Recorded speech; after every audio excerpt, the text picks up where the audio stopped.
Herkese merhabalar, ben Huri. Huri Metek Mutfak'ta mutfağıma hoş geldiniz. Palamut nasıl temizlenir ve filotaya ayrılır sizler için hazırlıyorum. Evet, palamutun şu kanat kısımlarını keserek temizleyelim.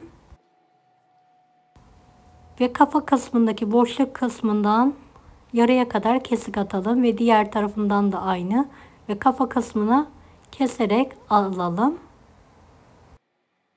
Kuyruk kısmına yakın kanadın alt kısmından kesik atalım. Kanadı keserek temizleyelim. Evet, videodaki gibi karnını yaralım ve iç kısmındaki bağırsakları çıkartarak temizleyelim.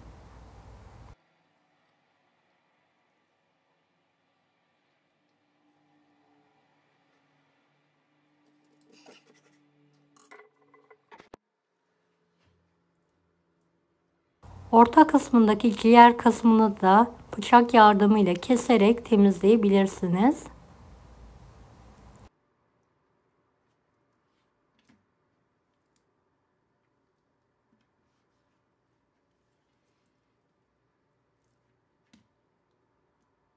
Kanat kısmından tutarak filetoya ayıralım. Keskin bir bıçak kullanmanızı tavsiye ederim.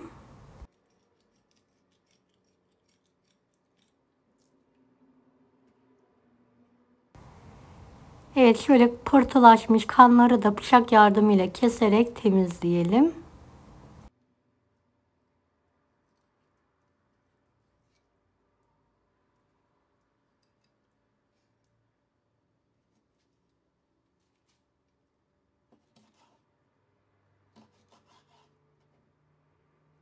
Evet, filotomuz hazır.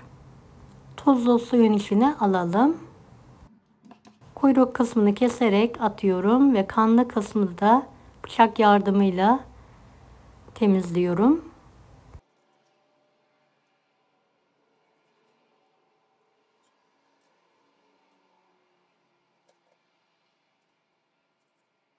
Dilerseniz bu aşamada kılçıkları da temizleyebilirsiniz. Ben bir kısmını kılçıklı bıraktım. Son palamutumu da hızlı bir şekilde fileto haline getirerek hazırlıyorum.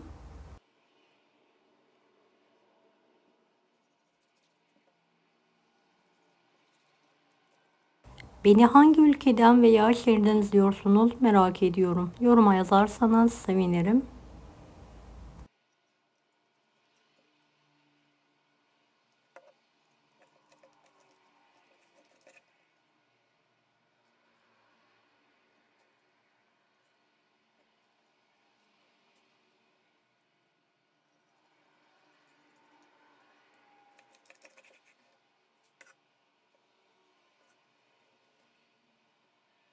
Evet, işini de temizledikten sonra fileto şeklinde kesiyorum.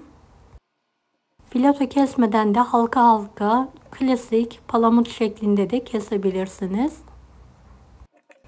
Evet, kılçığını da dilerseniz alabilirsiniz. Sarı kısımlar varsa keserek alın.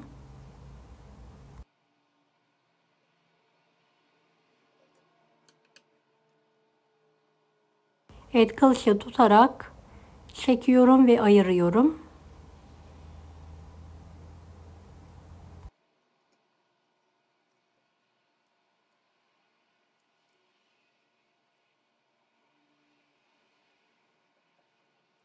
Bol su yardımıyla kana gidene kadar yıkayalım. Yıkadığım palamutları temiz peçete üzerine alıyorum. Fazla suyunu peçete yardımıyla alıyorum.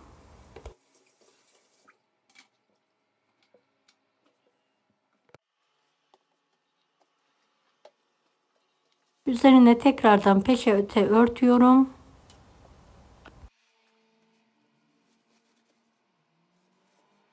Palamutlarımı kurulayarak düz bir zeminin üzerine alıyorum.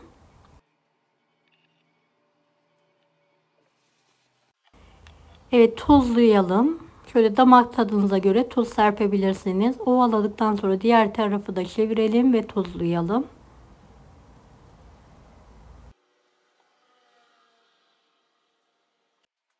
Şöyle bir kabın içine alıyorum. Pişene kadar buzdolabında bekletiyorum.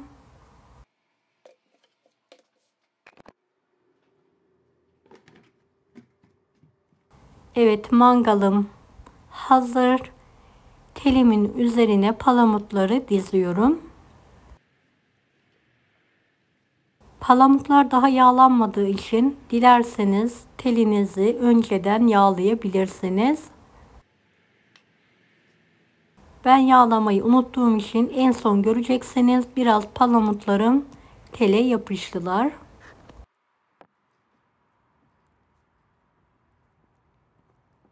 Evet, kontrollü bir şekilde arkalı önlü pişirelim.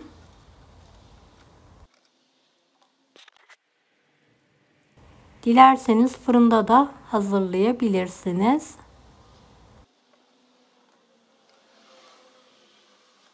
Evet, ateşi de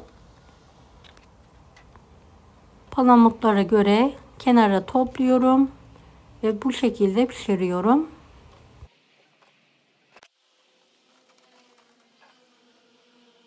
Nar gibi kızarana kadar kızartıyorum. Evet, palamutlarım kızardı. Telden ayırarak servis tabağına alıyorum. Evet, gördüğünüz gibi biraz yapışmalar oldu. Telimi yağlamadığım için. Deneyecek olan herkese afiyet şifa olsun.